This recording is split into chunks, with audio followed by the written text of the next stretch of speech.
Welcome students. अब आज इस वीडियो में अपन देखेंगे कि आपके पास 3 डिपार्टमेंट होते हैं, जो कि प्रोडक्शन डिपार्टमेंट होता है, सेकंड होता है स्टोर डिपार्टमेंट होता है, जो कि मेन डिपार्टमेंट होता है, सामग्री इशू की जाती है। एक होता है आपका परचेज डिपार्टमेंट और एक होता है प्राप्ति विभाग। अगर बड़ा डिपार्टमेंट हो तो, नहीं तो ये मोस्टली 3 डिपार्टमेंट तो आपके होते हैं। आज के वीडियो में देखेंगे कि जो स्टोर डिपार्टमेंट होता है वो सामग्री इशू किसको करता है, परचेज विभाग को, यानी जिसको डिमांड विभाग भी कहा जाता है, जो कि फाइनल मटेरियल तैयार करता है। अब कभी कभी क्या होता है कि स्टोर विभाग कुछ वस्तुएं ऐसी आ जाती हैं, खराब मात्रा में आ गई या किसी कारणवश किसको लौटाना पड़े, वापस परचेज डिपार्टमेंट को, या परचेज डिपार्टमेंट द्वारा किसको लौटाना पड़े, विक्रेता को, जहाँ से अपन को माल को खरीदा है। तो अपन किस आधार पे उसको लौटाएंगे, ये आज इस वीडियो में देखेंगे। कभी कभी सामग्री उत्पादन विभाग या उप विभाग स्टोर को प्राप्त हो जाती है, अतः रिटर्न सामग्री का मूल्यांकन निम्न प्रकार किया जाता है, यानी प्रोडक्शन विभाग द्वारा भी लौटाई जा सकती है। या तो कम पड़ गई, एक्स्ट्रा हो गई, या फिर आपका खराब हो गई तो वापस लौटाई जाएगी। और कभी कभी जो प्रोडक्ट स्टोर डिपार्टमेंट है वो भी अपन को विक्रेता को या क्रय विभाग को लौटा देते हैं। तो सबसे पहले बात करेंगे अपन प्रोडक्शन डिपार्टमेंट द्वारा स्टोर विभाग को सामग्री रिटर्न यानी लौटाना। तो फर्स्ट है पीफो और लिफो मेथड से अगर सामग्री इशू की गई थी, यानी पहले आप जब स्टोर डिपार्टमेंट से प्रोडक्शन विभाग को सामग्री इशू की गई थी किस मेथड, पीपो और लिफो मेथड पर, तो उसी मेथड पर सामग्री का मूल्यांकन करते हुए वापस लौटा दी जाएगी। सेकंड चीज़ है आपका औसत मूल्य पर निर्गमित सामग्री को वापस प्राप्त की है तो निर्गमित मूल्य का मूल्यांकन किया जाएगा, परंतु उसके बाद नई औसत मूल्य ज्ञात करने पर सामग्री निर्मित की जाएगी। यानी आपको एवरेज प्राइस आधार पर सामग्री इशू की थी उस टाइम, तो आपको जो एवरेज प्राइस थी उसी के आधार पर क्या करेंगे, वापस सामग्री का उसको लौटा देंगे, किसको, स्टोर डिपार्टमेंट को। लेकिन उसके बाद जो लौटाई गई है उसके बाद वापस सामग्री इशू की जाएगी, तो इशू करने के लिए वापस आपको न्यू एवरेज रेट निकालनी पड़ेगी और न्यू एवरेज रेट के आधार पर आप सामग्री इशू करेंगे। पूर्तिकर्ता, जो कि मैंने फर्स्ट में स्टार्टिंग में इस वीडियो में बताया था कि स्टोर डिपार्टमेंट से भी आप सामग्री सप्लायर्स को, विक्रेता को लौटा सकते हो।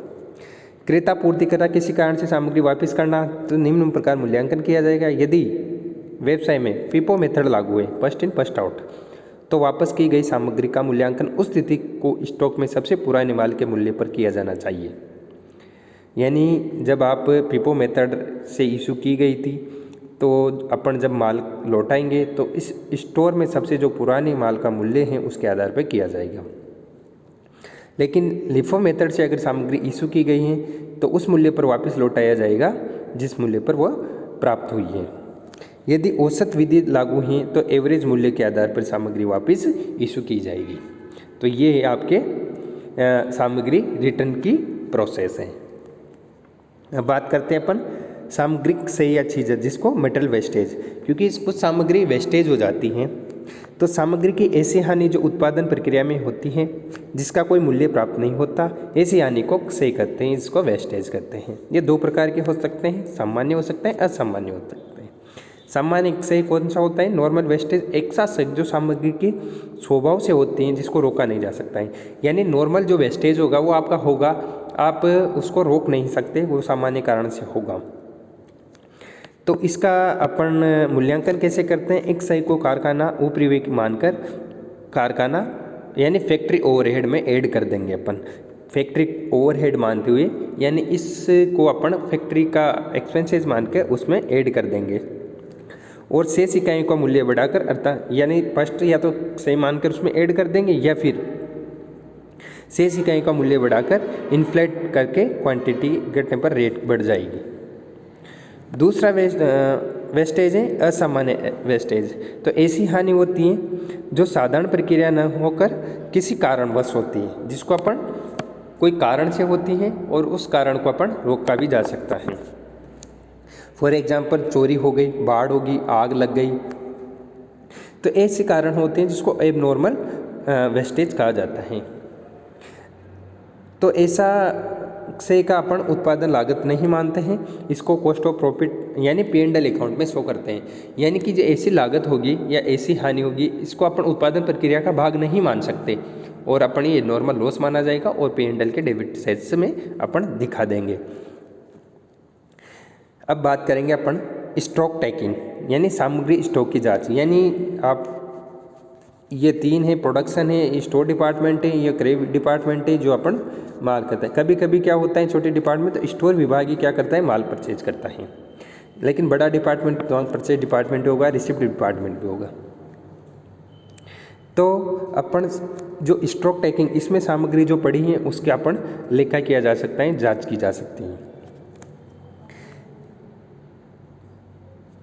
स्टोर का सत्यापन वेरिफिकेशन स्टॉक टेकिंग कहलाता है। इसमें दो मेथड का प्रयोग किया जाता है। फर्स्ट है फिजिकल स्टॉक टेकिंग यानी भौतिक गणना विधि।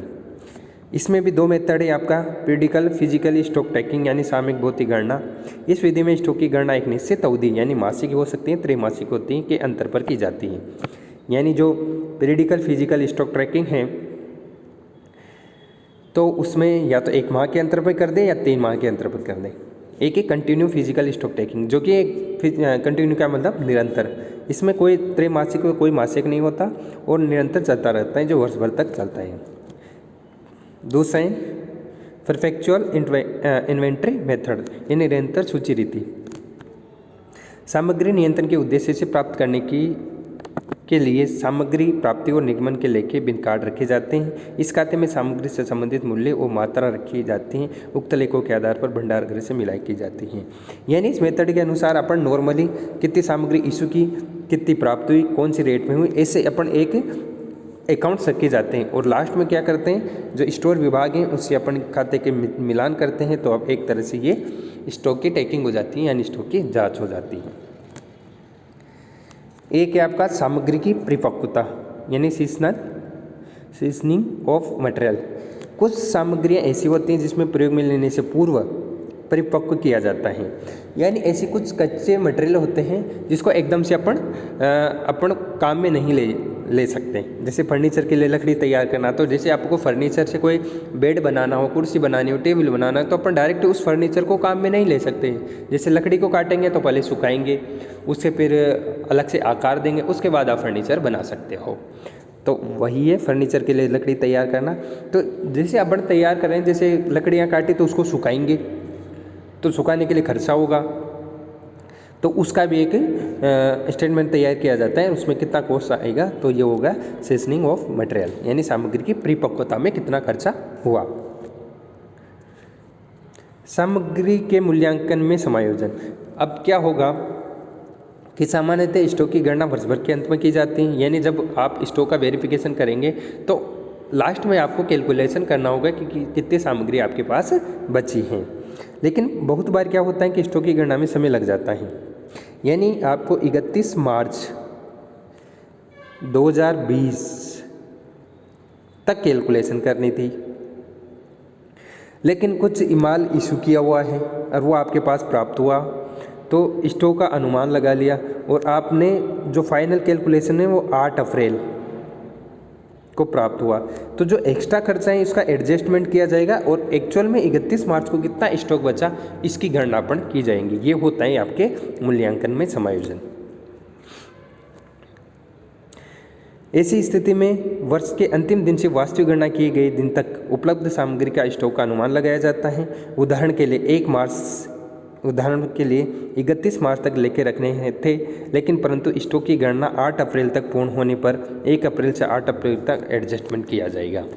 यानी आपको लेके कितने 31 मार्च तक रखने चाहिए, लेकिन आपने जो स्टॉक का जो गणना कैलकुलेशन का कार्य किया वो 8 अप्रैल तक किया, तो 8 अप्रैल तक के जितने भी ट्रांजैक्शन हुए वो अपन इसमें जांच में शामिल कर लिए।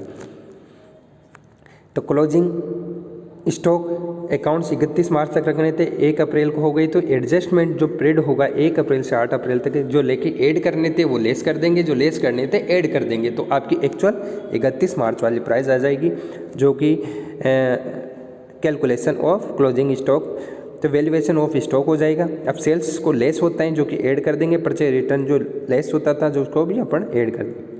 परचेज जो ऐड होता था लेस कर देंगे, सेल्स रिटर्न जो ऐड होता था लेस कर देंगे ग्रॉस प्रॉफिट, तो आपके 31 मार्च वाला स्टॉक प्राप्त हो जाएगा।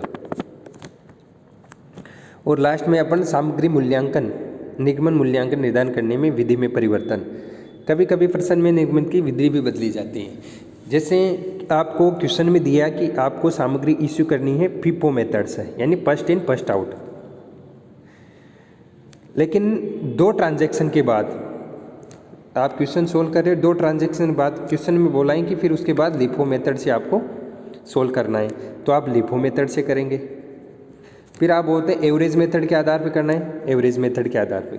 तो ये कहा जा सकता है कि क्वेश्चन में चाहिए तो बीच में से जो सामग्री की जो प्राइस है, मूल्य ज्ञात करने की विधि है, उसमें चेंज करवा सकता है। तो ये जो सेकंड चैप्टर था कॉस्ट, मटेरियल कॉस्ट कंट्रोल का, जिसमें आपको प्राइस वैल्यू आपको ज्ञात करनी है, और मेन जो आपका चैप्टर का जो आधार है वो है आपका ये विधियाँ, जिसमें इम्पोर्टेंट है FIFO method, LIFO method, average price method, ये आपकी मोस्ट इम्पोर्टेंट मेथड्स हैं। तो अब अगले वीडियो में अपन प्रैक्टिकल सॉल्व करेंगे। Thank you.